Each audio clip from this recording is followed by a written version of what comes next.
what they want, even if it's free. So you can't lower your cholesterol by eating Cheerios. You know, you see that big ad, 4%. Well, what's 4% of 250? It's like, what, 8 or 9? So let's not worry about that. Let's not worry about being healthy in 20 years. Can we just postpone that for a couple of months? Okay? There's a bad word, healthy. This is healthy. What does healthy mean? Does it mean low weight? Does it mean losing weight? It doesn't mean that. By the way, someone was kind of raising their hand a little bit. There's going to be some natural stops here, and then I'll stop and answer the questions because I've done this so many times. I think I'll anticipate most of your questions, but there's 3 stops. I'll stop. And then any questions, please, we'll ask. Okay? Are we worried about toning our muscles? Well, if we're worried about building muscles, then we can't be worried about losing weight. You have to pick one single thing. That's the whole key, not getting bogged down in details. Okay? So is that our goal? Okay?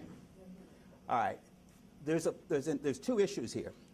Some of the younger people are worried about looking good, getting maybe a better job. It's very important to look right. And I don't know what the older people know that, some of the younger people don't.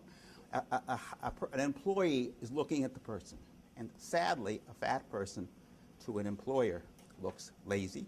It looks like they don't have any willpower, which is not true, any of it. But it's the impression that you give. So this talk is for 2 kinds of people, old farts like me and the judge, who are worried about our health. You had to look me in the old fart. Yeah, well, I'll put you in there, okay? And people that are younger, like some of you, who don't need to worry about their blood pressure, their cholesterol, but have to look good because, you know, the job market is tough. And as sad as it might be, it's not right. I'll tell you a funny story. Not a funny, a tragic story. A couple years ago, there were 50 patients that had lost more than 40 pounds were interviewed, actually in person, in Gainesville from an obesity clinic. And they were asked, the average weight loss was 47 pounds over 5, 6, 7 years. The average was 5 years and some of them 10 years. And they asked them whether they would rather be obese or have a disability. So the first question, would you rather return your weight or lose a leg? 50% would rather lose a leg. Okay? Regain your weight or be deaf. 70% would rather be deaf. The saddest part, regain your weight or be blind. 95% of the people said they'd rather be blind than regain their weight. That's pretty tragic. And when asked why you would rather be blind than fat, nobody cares for a fat person. They care about blind people. Pretty sad state of affairs, okay? And that's why it's so important to lose the weight in our belly. Watch what happens. These cells break, and they release all kinds of chemicals into our bloodstream like you see. Okay, those chemicals were never there before. And a lot of women I've seen come to see me young or infertile, polycystic ovaries, are caused by those chemicals.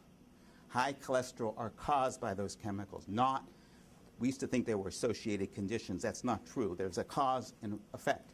And when you get rid of the fat cells, everything goes away. And it doesn't take very much. That's the nice part. So these little chemicals travel all over the place, heart, brain, liver. They injure the arteries on the way. That's where we have strokes. They raise your blood pressure, raise your cholesterol, raise your sugar. We talked about the infertility, and they cause strokes. Bad news. Okay, the nice part is, watch this, that we're on diets. And at the end of 6 months, everybody's eating the same food. Whether it's low carb, low fat, it doesn't matter. It's all the same. People will pick out the few things they like, continue